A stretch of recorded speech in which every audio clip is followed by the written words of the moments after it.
Welcome student for MAP today's lecture.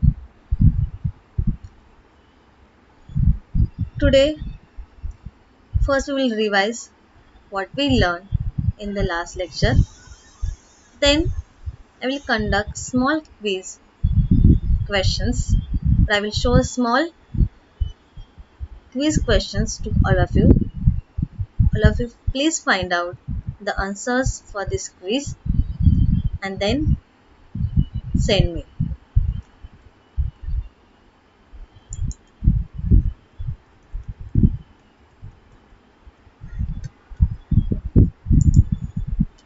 So in the last lecture we learned hardware configuration or pin configuration for 8051. So these are some questions you can see on the slide. How many pins are there in 8051? One side 20 and another side 20. Means total 40 pins are there. Now, second question. How many ports are there in 8051? There are 4 ports in 8051. P0, P1, P2 and P3. Next question. What is the function of ALE pin? ALE stands for address latch enable pin.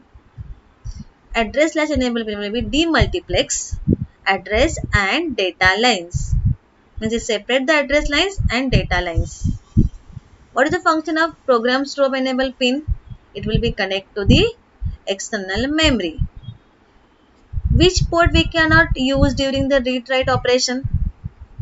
Remember which ports have the read write pins? Port number 3. Port 3 same pins we can use as a read write operations. So that pins of port number 3 we cannot use as an input output pin for port 3. What is the function of reset pin? It will be reset by default values of all the registers of 8051 ports of 8051. What is TXD and RXD pins? These pins are used in serial communication to transmit the data and receive the data. What is the use of XTL pins and XTL2 pins? These are the input and output pins of the crystal oscillator which generate the clock for 8051. So, through this quiz, we revise pin diagram or pin configuration of 8051. I hope everyone recollect your memory from the last lecture to give the answers for this quiz.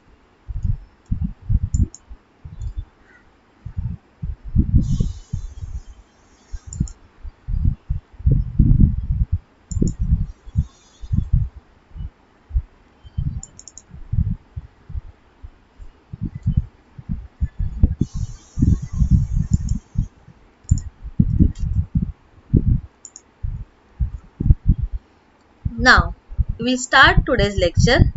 What is the learning objective of lecture 5? Learn 8051 ROM memory organization. Learn 8051 RAM memory organization and learn interfacing of external memory with 8051. Means in today's lecture we are going to learn memory organization of 8051.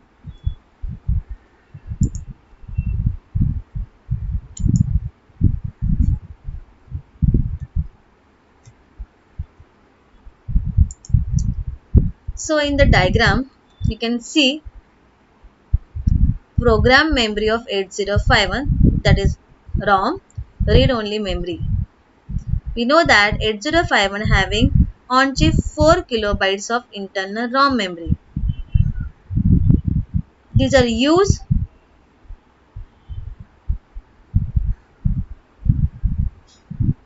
to store instruction or the data, that is code of 8051. What is the address ranges for this? 000H to 0FFFH. is a hexadecimal. H stand for hexadecimal format. So CPU connected with the program memory, that is the ROM memory. We store the instructions. That means we store the program for 8051.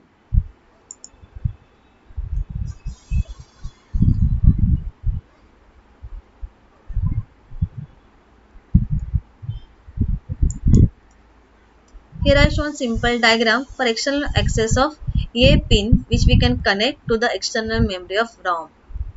So internal program memory we can connect with the external program memory with external access pin. So CPU fetches the instruction from the internal program memory which address ranges from 000H stand for hexadecimal to 0FFFH, that is H stand for again the hexadecimal format. If memory address exceeds the limit, then instructions are fetched from the external ROM memory, whose address ranges from 100H to FFFFH.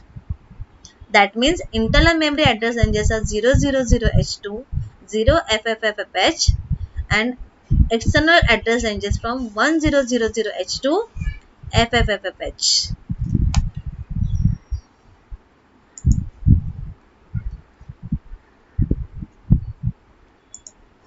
There is another way to fetch the instructions. We can ignore the internal ROM memory and fetch all the instructions only from the external ROM memory. It is also possible.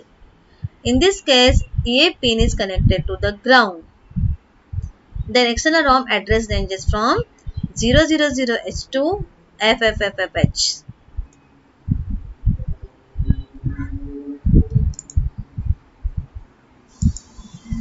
Now we will go for the most important memory of 8051. Next, that is data memory, which is called also RAM memory, read and write memory. Data memory of the RAM store the temporary data and the results of 8051. It having on chip 128 bytes of RAM memory whose address ranges from 00H to 7FH. So total 00S to 7FH bytes are there. That means total 128 bytes. The first 32 bytes, the address ranges for first 32 bytes are 00S to 1FH, consist of 32 working registers.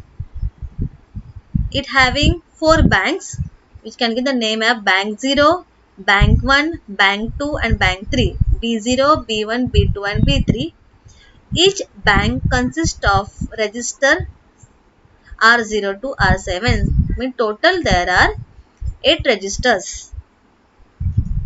We can access these registers through their name or their addresses.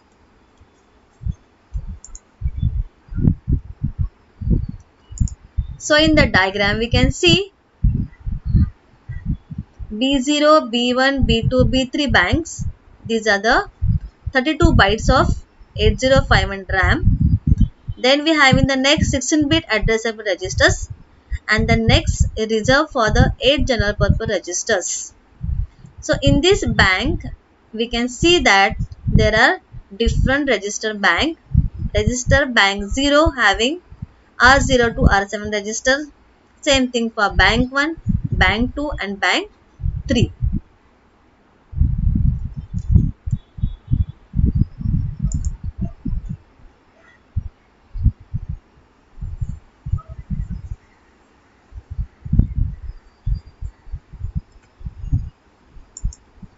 To select the bank, we having the special register bits are reserved for it. PSW register. PSW stands for Program Status Word Register, which having the RS0 and RS1 bits which are used to select the particular bank from the RAM.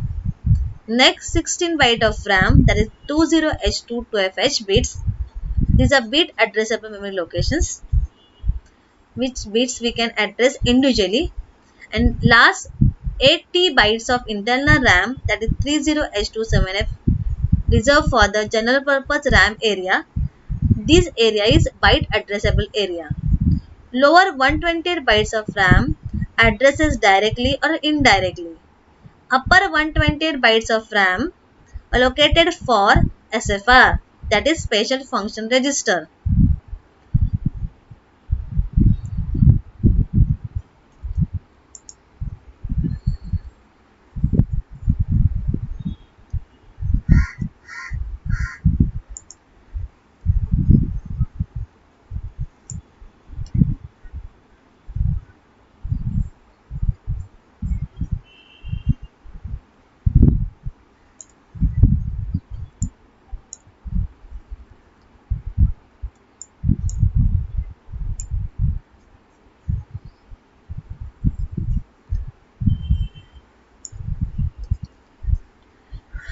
In this PPT, we can see SFR addresses for different registers of 8051.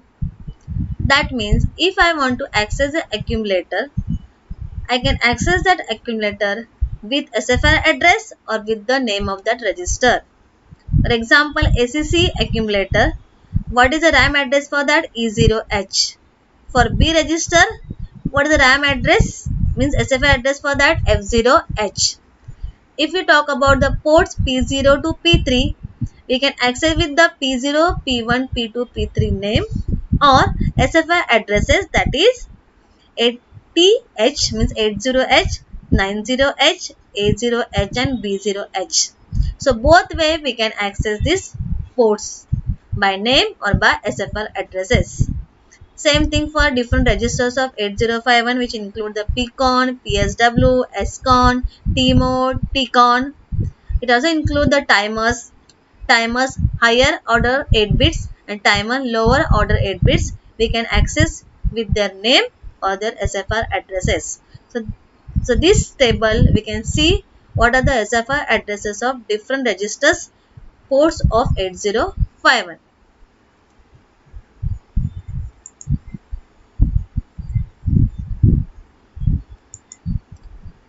In this diagram, we can see how we can interface the external memory with the 8051. So, external 64K RAM and external 64K ROM we can connect with 8051. Which pins are used? We can use different pins of 8051. That is read and write pins that we can connect with the RAM of write pin and output enable pin. Then program store enable pin we can connect with the output enable pin of the ROM.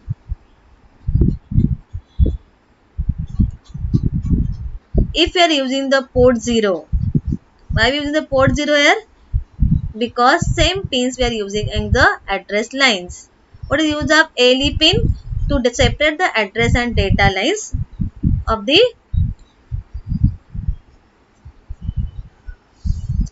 8051 pins. Why we are using the P2 again? To use the address pins. Because P0 and P2, which are the pins assigned for these ports, we can use this pin as a address lines and data lines to transfer the data and address between the external RAM and 8051 processor, 8051 CPU.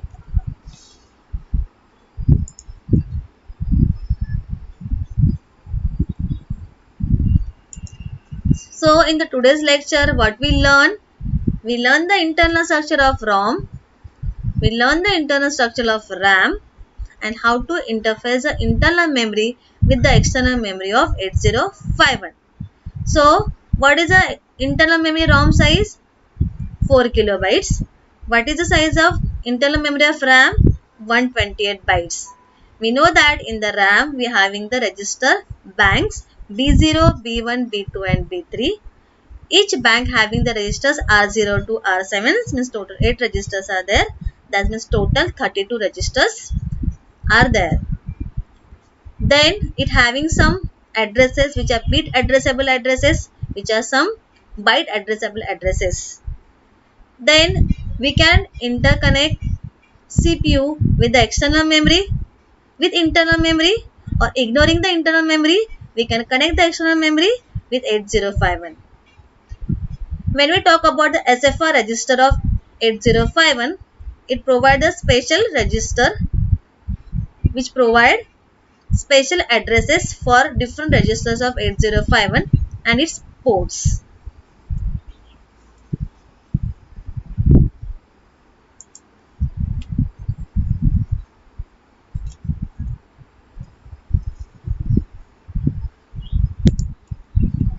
Now, I want to say thanks to all my students.